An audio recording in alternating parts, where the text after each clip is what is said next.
টি-20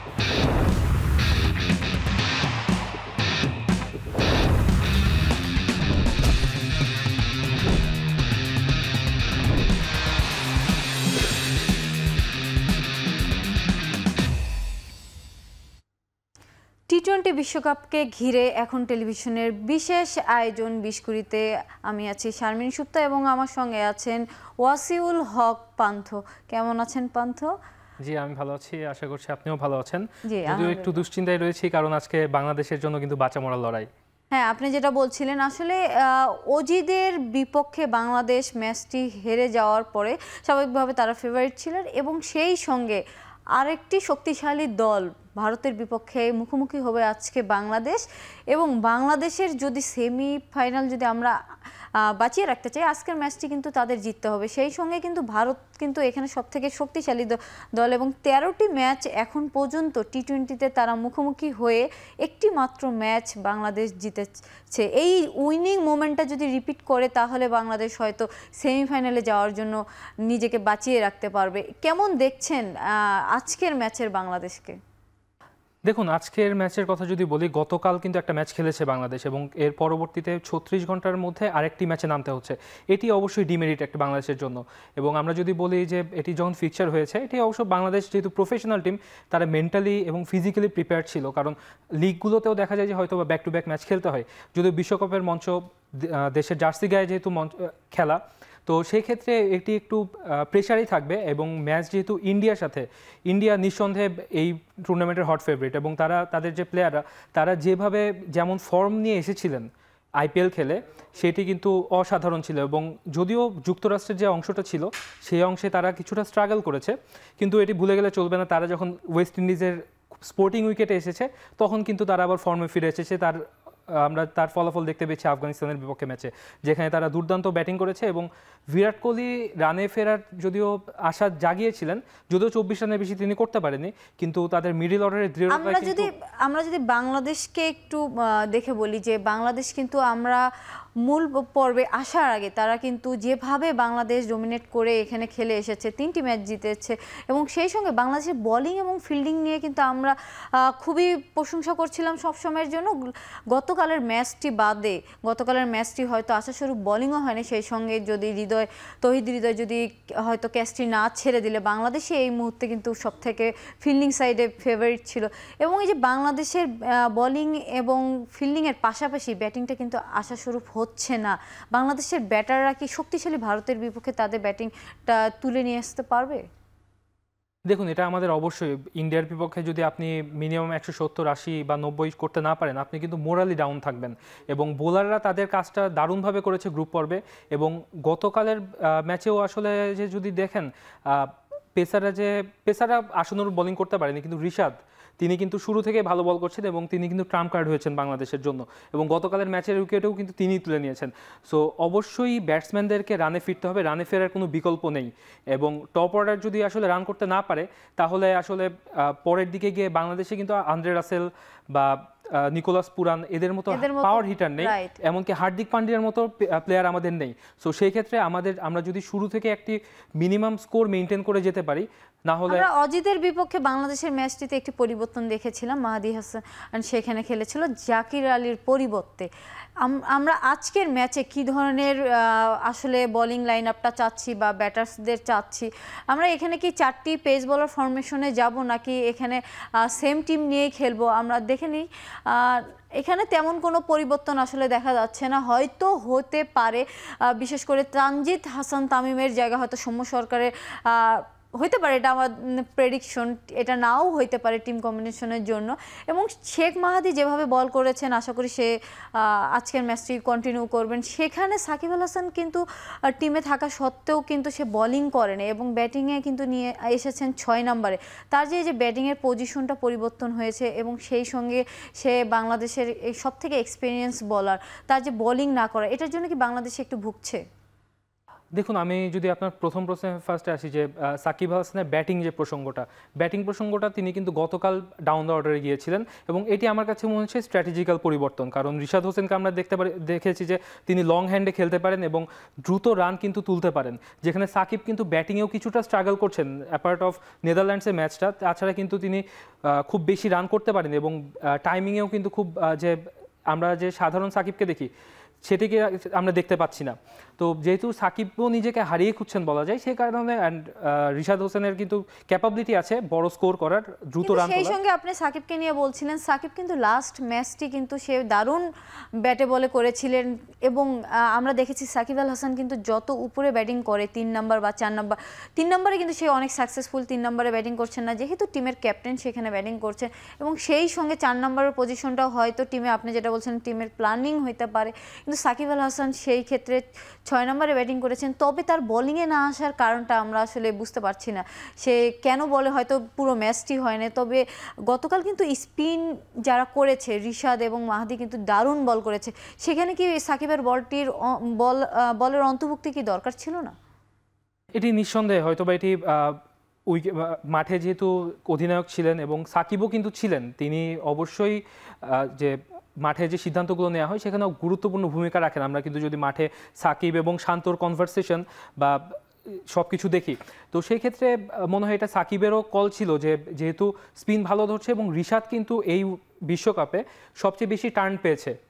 আমরা যদি দেখি রশিদ খানকে এই মুহূর্তে সেরা মানে বিশ্বের সেরা লেগ স্পিনার, কিন্তু এই বিশ্বকাপে হিসাব যদি করি আমরা সেক্ষেত্রে রশিদ খানের চেয়েও বেশি টার্ন রিশাদ পেয়েছে। অ্যান্ড শেখ মাহিদিকে কিন্তু বোলিং অলরাউন্ডার হিসেবেই টিমে ইনক্লুড করা হয়েছিল, যে বোলিং যেহেতু অজিরা স্পিনে কিছুটা দুর্বল সেই কারণে তিনিও ছিলেন। সো এই কারণে তাদেরকে কিন্তু কন্টিনিউ করা হয়েছে। এবং সাকিব আল হাসানকে যদি দেখি, আসলে দেখুন সাকিব কিন্তু বল হাতেও খুব বেশি যে কার্যকরী কিছু করতে পারছেন সেটি কিন্তু পারেননি। এবং সাকিব আমরা জানি যে তিনি কিন্তু ব্যক্তিগতভাবে খুব প্র্যাকটিক্যাল একজন মানুষ এবং তিনি দলের জন্য যেটি ভালো সেই সিদ্ধান্ত নিতে কখনোই পিছপা হন না। তো এই ক্ষেত্রে হয়তো বা সাকিবের কল ছিল যে যেহেতু তারা ভালো করছে তিনি না এসে যেন তারাই বোলিং করেন। সেই সঙ্গে পান্থ আপনি যেভাবে বলছিলেন যে আসলে সাকিব দলের জন্যই হয়তো বা সে যেহেতু পুরো ম্যাচটি দেখতে পারেনি আমরা বা হয়নি, তো সেক্ষেত্রে হয়তো পরবর্তীতে তাকে দেখাও যেতে পারতো, হয়তো দলের জন্যই সে তখন আসেনি। আমরা ইন্ডিয়া টিমটা যদি নিয়ে কথা বলি, যে আমাদের ইন্ডিয়া টিমটাও কিন্তু বাংলাদেশের মতোই ব্যাটিংটা কিন্তু তেমন ভালো করছে না। ইন্ডিয়া টিমে কিন্তু আপনি দেখতে পাচ্ছেন তেমন কোনো পরিবর্তন আসলে দেখা যাবে না। এখানে কুলদীপ যাদবকে আমরা দেখব রিস্ট্রিট স্পিনার হিসেবে, যেটা বাংলাদেশের জন্য হয়তো একটু ডিফারেন্ট হতে পারে। এবং কুলদীপকে যদি আমরা তুলনা করি সেখানে কিন্তু তার থেকে অনেক বেটার করছে আমাদের রিশাদ। এবং সেই সঙ্গে আমরা যদি রবীন্দ্র জাদেজাকে দেখি, তাকে কিন্তু আমরা যেটা বলছিলাম সাকিব আল হাসান তেমন আশা শুরু করতে পারছে না। এই দুজনকে যদি আপনি কম্পারিজনলি এই ওয়ার্ল্ড কাপে বলতেন, কারণ হচ্ছে এই দুজনই কিন্তু খুবই এক্সপেরিয়েন্স এবং দুটি দলের জন্যই কিন্তু খুবই ইম্পর্ট্যান্ট একটি প্লেয়ার এবং একই রকম রোল প্লে করছে। দেখুন, কুলদীপ যাদবের যদি প্রথমে আসি, কুলদীপ যাদবকে কিন্তু গত ম্যাচে নেওয়া হয়েছিল আফগানিস্তানের বিপক্ষে, তিনি ইনক্লুড হয়েছেন এবং সেই ক্ষেত্রে মোহাম্মদ সিরাজ কিন্তু ড্রপ গিয়েছে। এবং আমরা গত ম্যাচে ইন্ডিয়ার যেখানে ছিল বার্বাডোস, এবং এই ম্যাচেও কিন্তু আমরা গত ম্যাচে বা অস্ট্রেলিয়ার বিপক্ষে ম্যাচে দেখেছি স্পিন ধরছে, সেক্ষেত্রে এই একাদশটি থাকার সম্ভাবনাই খুব বেশি। এবং আসলে বাংলাদেশের যে স্পিন অ্যাটাক অনেক ভালো হলেও তারা কিন্তু ব্যাটিংয়ে যে স্পিন খুব ভালো খেলতে পারে এমনটি কিন্তু নয়। সো সেই ক্ষেত্রে কুলদীপ যাদব অনেক বড় মাথা ব্যথার কারণ হতে পারে বাংলাদেশের জন্য। অ্যান্ড রবীন্দ্র জাদেজা এখন পর্যন্ত ফর্মে নেই আমরা জানি, কিন্তু আমরা আশা করব যে ফর্মে ফিরবেনও না অন্তত এই ম্যাচে। আর ব্যাটিং অর্ডারে যদি দেখি, দেখুন ওপেনাররা খুব বেশি ভালো করতে না পারলেও মিডল অর্ডার কিন্তু তারা এই ক্ষতি। রাইট, আপনি যেটা বলছিলেন যে আসলে আমাদের 15 জন ব্যাটসম্যানের মধ্যে কিন্তু আসলে ইন্ডিয়া টিমেরও কিন্তু টপ অর্ডার ব্যাটার্স কেউ নেই। সেক্ষেত্রে যদি বাংলাদেশ এবং ভারতের যদি আমরা পাওয়ার প্লেটা দেখি, আসলে আশাস্বরূপ বাংলাদেশ পাওয়ার প্লেতে তেমন কিছু করতে পারেনি নেদারল্যান্ডস বাদে। এই সবগুলো ম্যাচেই তারা 40-এর নিচে ছিল। সেক্ষেত্রে বাংলাদেশের যে পাওয়ার প্লের যে একটা দুরবস্থা বলতে গেলে, বাংলাদেশ নেক্সট এখনকার উইকেট কিন্তু আমরা বলছি যে বেটার, আগের তুলনায় অনেক বেটার। এবং বাংলাদেশের পাওয়ার প্লেতে রান তোলাটা কতটুকু জরুরি, কারণ লাস্ট ম্যাচটা আমরা দেখেছি অজিদের বিপক্ষে 39 করেছে এবং অজিরা করেছে 59, এবং এই যে 20 রানের যে একটা মার্জিন, বাংলাদেশ কিন্তু হেরেছে 28 রানে। এই মার্জিনটা কিন্তু পাওয়ার প্লেতে একটা বড় টিমের সঙ্গে দূরত্ব তৈরি করে দেয় কিনা? নিঃসন্দেহে এটি অবশ্যই দূরত্ব তৈরি করে দেয়। আপনি যেটি বলছিলেন, আমরা যদি দেখি আসলে দেখুন পাওয়ার প্লে স্কোর যদি আমরা দেখতে যাই, শুধুমাত্র এই ক্ষেত্রেই বাংলাদেশ একটু হাসতে পারে, কারণ এখন পর্যন্ত আমরা দেখতে পেয়েছি যে বাংলাদেশ অন্তত একটাই ম্যাচে 54 রান করেছে, অর্থাৎ 50+ স্কোর করেছে। যদিও বাকি ম্যাচগুলোতে তারা আসলে বিলো এভারেজ রান হয়েছে। 6 ওভারে অন্তত যদি 45 বা 50 রান করতে না পারে, এটা আসলে আদর্শ স্টার্ট বলা যায় না কোনোভাবেই। এবং পাওয়ার প্লেতে বাংলাদেশ একটি ম্যাচে 50 ঊর্ধ্ব রান করলেও আমরা যখন ইন্ডিয়ার স্কোর দেখব, তখন আমরা দেখতে পাবো যে এখন পর্যন্ত কিন্তু বিশ্বকাপে ইন্ডিয়া পাওয়ার প্লেতে 50-এর বেশি কোনো ম্যাচে করতে পারেনি। সো এটি একটি আশার বিষয়। যদিও বোলিং লাইন আপের যখন দেখতে যাচ্ছি, যে আসলে যখন আমরা খুব ভালো বোলিং লাইন আপের এগেনস্টে খেলেছি, নেপালের এগেনস্টে আমরা খুব বেশি স্ট্রাগল করেছি, এবং নেপালের পেসার কিন্তু প্রথমে আমাদেরকে ধসিয়ে দিয়েছিল বলা যায়। এবং সেই ক্ষেত্রে নেপালের চেয়ে অবশ্যই বোলিং লাইন আপে ভারতের এগিয়ে। তো সেই ক্ষেত্রে 54 রান নিয়ে আসলে খুশি হওয়ার মতো কিছু নেই, কিন্তু পজিটিভ এনার্জির কথা যদি আমরা বলি, আসলে যে ম্যাচগুলো দেখেছি, ভারতও তেমন আশাস্বরূপ করতে পারেনি এবং বাংলাদেশও তেমন আশাস্বরূপ করতে পারেনি। আমরা গত ম্যাচটিও দেখেছি এবং যে ম্যাচগুলো হচ্ছে বেশ ভালো উইকেট আগের তুলনায় আমরা দেখছি। সেক্ষেত্রে ইন্ডিয়ার আসলে পাওয়ার প্লেটা কিভাবে, আপনি জানেন যে খেলে ইন্ডিয়া পাওয়ার প্লেতে বেশ রান করার একটা প্রবণতা থাকে। সেক্ষেত্রে ইন্ডিয়ার এই আজকের ম্যাচে ইন্ডিয়া তো রানটা উঠাবে, এবং সেই ক্ষেত্রে আমরা যদি ইন্ডিয়ার পাওয়ার প্লেগুলো দেখি, আয়ারল্যান্ডের বিপক্ষে তারা 26 রান করেছে এবং 2টি উইকেট বিনিময়ে। এবং আপনি দেখেন যে ওই ম্যাচে কিন্তু রোহিত শর্মা একমাত্র 50টি করেছিলেন, এবং আফগানিস্তানের বিপক্ষে তারা 47 রানে 1টি উইকেটের বিনিময়ে তারা রানটি করেছিলেন। এই যে তাদেরও কিন্তু, যে আপনি যেটা বলছিলেন 50 শুদ্ধ রান কিন্তু তেমন নেই। এই যে ইন্ডিয়া কি এখান থেকে একটু মানসিকভাবে পিছিয়ে থাকবে কিনা? দেখুন, এটি আমরা যদি গ্রুপ পর্বের ম্যাচগুলো, ইন্ডিয়া কিন্তু সবগুলো খেলেছে নিউ ইয়র্কে, এবং সেখানে নিউ ইয়র্কের উইকেট সম্পর্কে কিন্তু অভিযোগ প্রত্যেকটি টিমেরই ছিল যে সেখানকার wicket up to the mark না। এবং আয়ারল্যান্ডের বিপক্ষে যে ম্যাচটি ছিল, এখানে ইন্ডিয়া টিম ভ্রমণ ক্লান্তির একটা বিষয় ছিল, যদিও তারা বেশ কিছুদিন আগে পৌঁছে গিয়েছিল। এরপরেও ভালো উইকেটে খেলে এসে আপনি কিন্তু হুট করে অনেক খারাপ উইকেটে কোপ আপ করতে পারবেন, এটি খুব স্বাভাবিক। কিন্তু আপনি যদি দেখেন সুপার 8-এর ম্যাচটা কিন্তু আবার যখন উইন্ডিজে গিয়েছে, সেখানে কিন্তু তারা খুব ভালো স্কোর করেছে এবং তুলনামূলক ভালো বোলিং লাইন আপের বিপক্ষে 47 রানে 1 উইকেট নিয়েছে। আর বাংলাদেশ আর ইন্ডিয়ার একটি কথা যদি বলি, সেখানে গতকাল কিন্তু বাংলাদেশ প্র্যাকটিস করেনি। অ্যান্ড ইন্ডিয়া একটি সুবিধা পাবে যে তারা কিন্তু সেন্ট্রাল উইকেটে প্র্যাকটিস করার সুযোগ পেয়েছে। এটি আসলে অনৈতিক সুবিধা বলা যায়, যে ইন্ডিয়া মোড়ল দল জন্য তারা সুবিধাটি নিয়েছে। এদিকে বাংলাদেশ কিন্তু সেন্ট্রাল উইকেটে আমরা আসলে বরাবরের মতোই জানি আইসিসি ইন্ডিয়াকে মনে হয় একটু বেশি সুবিধা দেয়। আসলে এটা কতটুকু দেয় বা কি ধরনের সুবিধা বিসিসিআই পেয়ে থাকে, এটা এই সব কিছু নিয়ে আমরা কথা বলবো একটু বিরতির পরে। আপনারা দেখছেন 20 ফিরছি বিরতির পর।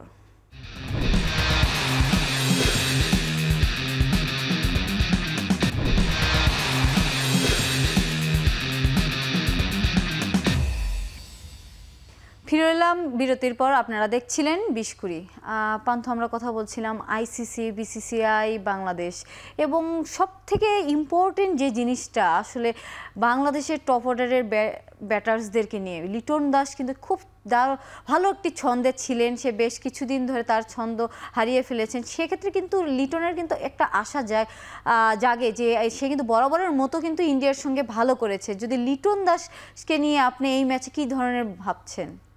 দেখুন, বাংলাদেশের বড় স্কোরের জন্য এই মুহূর্তে লিটন দাসের রানে ফেরার বিকল্প নেই, এটি নিঃসন্দেহে। লিটন দাসকে কিন্তু ভালোবেসে অনেকে মোনালিসা বলে, যে তার ব্যাটিং শৈলীর জন্য। এবং ভারতের বিপক্ষে কিন্তু লিটন দাস বরাবরই আক্রমণাত্মক এবং ভয়ঙ্কর। কম্পারেটিভলি আমরা যদি বাংলাদেশের অন্য ব্যাটসম্যানদের কথা ভাবি, সেক্ষেত্রে আমরা দেখতে পাবো যে লিটন দাসের যে স্ট্রাইক রেট, সেটি কিন্তু 148, অর্থাৎ অলমোস্ট 150-এর কাছাকাছি। এবং 7 ম্যাচ, 1-2টি ম্যাচ কিন্তু লিটন দাস খেলেছেন ইন্ডিয়ার বিপক্ষে, এমনটি না, 7 ম্যাচ খেলেছেন এবং সেখানে তার কিন্তু 50 রয়েছে। এবং গড়টা যদিও খুব বেশি আশা জাগা নিয়ে না, 22 বা 23-এর মতো, কিন্তু এরপরেও আপনি যদি দারুণ একটি শুরু পান লিটনের কাছ থেকে, তাহলে বাংলাদেশের বড় রান করার সম্ভাবনা কিন্তু অনেকাংশেই বেড়ে যাবে। এবং সেই সঙ্গে লিটন দাসকে আমরা অবশ্যই চাবো সে স্বরূপে ফিরে আসুক, কারণ লিটন দাস হয়তো ইন্ডিয়ার ম্যাচ দিয়েই আজকে ফিরে আসবে এবং আমরা সেটা আশা করছি। গতকালের ম্যাচটিতে কিন্তু শান্ত তার ব্যাটে বেশ ভালো লাগছিল এবং 41 রানের সে একটি দারুণ ইনিংস খেলেছেন শান্ত। এটা যদি কন্টিনিউ করতে পারে হয়তো আমাদের টপ অর্ডারের যে হামেশাই যে ছন্দপতন হয়েছে সেটাতে হয়তো ফিরে আসবে। এবং টপ অর্ডারে আপনি কি কোনো ধরনের পরিবর্তন আশা করছেন? আসলে দেখুন, গত ম্যাচের হিসাব যদি করি সেক্ষেত্রে রিশাদকে মনে হয় না আজকে টপ অর্ডারে বা মিডল অর্ডারে খেলানো হবে। রিশাদকে তার পুরনো জায়গাতেই ফিরে যেতে হবে। এবং আপনি একটা কথা বলেছেন যে সৌম্য সরকারের ইনক্লুশন হতে পারে, এটি হওয়ার সম্ভাবনাও কিন্তু রয়েছে, কারণ সৌম্য সরকারও কিন্তু দারুণ স্টার্ট এনে দিতে পারেন। এবং তানজিদ তামিম তিনি গত 2 ম্যাচেই কিন্তু খুব বেশি ভালো করতে পারছেন না এবং বেশ স্ট্রাগল করেছেন বলা যায়, এবং ব্যাক টু ব্যাক তিনি রানের খাতা খুলতে পারেননি। তো সৌম্য সরকারকে একটা সুযোগ দেওয়া যেতেই পারে, কারণ উইকেটও বেশ ভালো এবং আমরা দেখেছি যে ফার্স্ট উইকেটে বা স্পোর্টিং উইকেটে সৌম্য সরকারের চেয়ে ভালো স্টার্ট বাংলাদেশে লাস্ট 10 বছরে কিন্তু কেউ এনে দিতে পারেনি। সেটাই, সৌম্য সরকারের দিনে পুরো ম্যাচটা তার করে নেয় এবং বিধ্বংসী কিছু ইনিংস আমরা দেখেছি। সেই সঙ্গে যদি আমাদের বলে থাকি যে বিশ্ব অলরাউন্ডারে কিন্তু কখনো সাকিব আল হাসান কখনো জাদেজা, এই যে তাদের কম্পিটিশন এই ওয়ার্ল্ড কাপে কিন্তু আমাদের সেই রকম পারফরমেন্স তাদের দুজনের থেকেই দেখিনি এবং দুজনে কিন্তু দুই টিমে কিন্তু সবথেকে গুরুত্বপূর্ণ প্লেয়ার এবং তাদের মধ্যে উইকেট পাওয়ার প্রবণতাও তেমন দেখা যায়নি এবং ব্যাটিংও তারা খুব আশাস্বরূপ ভালো করতে পারেনি, যদিও জাদেজা তেমন একটা ব্যাটিংয়ের সুযোগ পায়নি। দুজনকে দুই দলের হয়ে কেমন সামর্থ্যবান দেখছেন আজকের ম্যাচের জন্য? দেখুন, জাদেজা কিন্তু মাত্র 2টি ম্যাচ খেলার সুযোগ পেয়েছে এবং 2 ম্যাচে তিনি আসলে ব্যাটের একটিতে পাকিস্তানের বিপক্ষে রানের খাতা খোলার আগে গোল্ডেন ডাক আউট হয়েছেন এবং 2 ম্যাচে কিন্তু 7 রান করেছেন। 3 ম্যাচে যদি ব্যাটিং করেছেন 7 রান করেছেন। এবং সাকিব আল হাসানের যদি আমরা শুধুমাত্র স্ট্যাটিস্টিক্স দেখি সেক্ষেত্রে সাকিব আল হাসান কিন্তু যোজন এগিয়ে আছেন। আমরা খোলা চোখে যদি দেখি যে রানটি দেখি যে 100 রান এবং 7 রান, কিন্তু এটি বুঝতে হবে সাকিব আল হাসানের ব্যাটিং পজিশন এবং জাদেজার ব্যাটিং পজিশন কিন্তু সেম না। এবং on the other hand 2 wicket পেয়েছে সাকিব আল হাসান এবং রবীন্দ্র জাদেজা 1 উইকেট পেয়েছেন। সাকিব আল হাসানের 2 উইকেট কিন্তু নেপালের বিপক্ষে ছিল এবং শেষ 2 ব্যাটসম্যান অর্থাৎ তিনি কিন্তু লেজ মুড়িয়ে দিয়েছিলেন। বাকি যে শুরুর দিকে তাকেও কিন্তু যথেষ্ট চার্জ করেছে এবং অন্যান্য ম্যাচে যদি আমরা দেখি সাকিব কিন্তু বল হাতেও স্ট্রাগল করেছেন। সো সেই ক্ষেত্রে এটি উইকেটের কথা বলতে পারেন বা লেফট হ্যান্ড স্পিনাররা হয়তো বা খুব বেশি সুবিধা আদায় করতে নিতে পারেন উইকেট থেকে, এটি বলতে পারেন। কিন্তু আসলে লিটন জাদেজার উপরে যতখানি নির্ভরশীল ভারত, তার চেয়ে কিন্তু সাকিবের উপর অনেক বেশি নির্ভরশীল। সেটাই, আসলে আপনি যেটা বলছিলেন বাংলাদেশের কিন্তু কি প্লেয়ার হিসেবে সাকিব আল হাসানকে আমরা এখন পর্যন্ত তার উপর বিশ্বাস রাখছি যে সে কিছু একটা করে দেখাবে আমাদেরকে এবং সে কিন্তু তার যে একটা টিমের মধ্যে প্রভাব, পজিটিভ একটা প্রভাব জুনিয়র ক্রিকেটারদের মধ্যে দেখেছি, তারা সবাই সাকিব আল হাসানের প্রচণ্ড পরিমাণে প্রশংসা করেছিলেন। তো এদিক থেকে হয়তো সাকিব আল হাসানের কাছে বাংলাদেশ বেশ কিছু দিক এগিয়ে পাবে। এবং সেই সঙ্গে যদি আমরা পেসারদেরকে নিয়ে বলি যে আমাদের বাংলাদেশের পেসাররা কিন্তু খুবই ভালো করছে এবং তাদের জন্য হয়তো এই বিশ্বকাপটায় আমরা পরপর 3টি ম্যাচ জিতে হয়তো আমাদের চূড়ান্ত 8-এ এসেছি। সেক্ষেত্রে কিন্তু গত ম্যাচটা যদিও পেসাররা আমাদের আশাস্বরূপ বল করতে পারেনি, পক্ষান্তরে কিন্তু ইন্ডিয়ার পেসাররাও কিন্তু খুব ভালো করছে।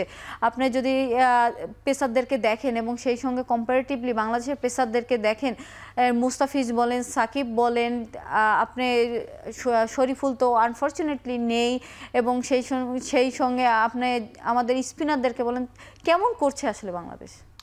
পেসারদের কথা যদি ভারতের সাথে তুলনা যায় সেক্ষেত্রে কিন্তু সেয়ানে লড়াই হচ্ছে ভারত এবং বাংলাদেশের। পেসারদের ক্ষেত্রে আর্শদীপ সিং 1 ম্যাচ কম খেলেছে, যদিও কানাডার বিপক্ষে ম্যাচে পণ্ড হয়েছিল, তিনি কিন্তু 9 উইকেট আছেন।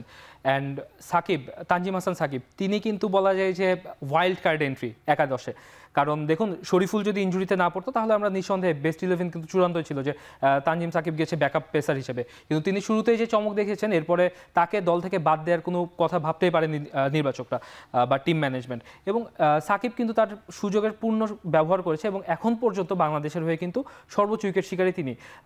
আর হচ্ছে আমরা এরপরে যদি মুস্তাফিজের কথা বলেছেন, মুস্তাফিজ এবং জাসপ্রীত বুমরা তাদেরও কিন্তু উইকেটের ব্যবধান মাত্র 1, অর্থাৎ মুস্তাফিজ কিন্তু পেয়েছেন 7 উইকেট, বুমরার 8 উইকেট। এবং দুজনেই কিন্তু টুর্নামেন্টের আগে বেশ কিছুদিন আগে কিন্তু স্ট্রাগল করছিল, বুমরা ইনজুরি নিয়ে স্ট্রাগল করছিল ও মুস্তাফিজ কিন্তু তার পারফরমেন্স নিয়ে স্ট্রাগল করছিল। এই যে আলোচনা সমালোচনার পরে দুজনে কিন্তু ওয়ার্ল্ড কাপে বেশ ভালো করছে এবং ইকোনমিক্যাল বল যেটা আমরা বলি T20-তে সবথেকে বেশি জরুরি সেটাই কিন্তু করছে। জি, আপনি যে আমরা যে চারজনের কথা বলেছি এখন পর্যন্ত চারজনই কিন্তু এভারেজ দারুণ, বোলিং এভারেজ দারুণ। আমরা যদি বুমরাটাতে যাই, বুমরা কিন্তু 6.50 ইকোনমিতে বল গড়ে বল করেছে, অর্থাৎ প্রতি 6.5 রানে একটি করে উইকেট তুলেছেন। তো এটি নিঃসন্দেহে এটি বাংলাদেশের জন্য আসলে ক্ষতিকর বা ঘুম হারামের কারণ হতে পারে যে বুমরার এগেনস্টে কিন্তু বাংলাদেশি ব্যাটাররা কিন্তু যথেষ্ট স্ট্রাগল করেন। আমরা অবশ্যই আশা করতে পারি যে যেন বুমরা বা আর্শদীপ তাদের যেন আজকের দিনটি যেন তাদের না হয় এবং তাদের বদলে যেন আজকে সৌম্য সরকার বা তানজিদ তামিম যিনি থাকেন ওপেনিংয়ে এবং তার সাথে লিটন দাস যেন রানে ফেরে, কারণ টপ অর্ডার যদি রান পায় আলটিমেটলি মিডল অর্ডারে আমাদের ভরসার স্থান হয়েছেন তৌহিদ হৃদয়, তিনি আশা করি ক্লিক করবেন এই ম্যাচে এবং বাংলাদেশ একটি 180-90 কিংবা 200 রানের টার্গেট দিতে পারবে। এবং বাংলাদেশের যে এই মুহূর্তে বোলিং লাইন আপ 200 রান বা বড় স্কোর যদি করে তাহলে যে কোনো টিমকে হারিয়ে দিতে পারে। ধন্যবাদ পার্থ। আমরা আসলে বাংলাদেশকে নিয়েই কথা বলছিলাম, তবু বাংলাদেশ যদিও শক্তির দিক থেকে ভারতের থেকে তুলনামূলক কম শক্তিশালী, তবু আমরা আশা করব বাংলাদেশ আজকের ম্যাচটি জয়ের মধ্যে দিয়ে সেমিফাইনালের দিকে এগিয়ে যাবে। বাংলাদেশের জন্য অবশ্যই শুভকামনা এবং সেই সঙ্গে শেষ করছি 20 কুড়ির আয়োজন।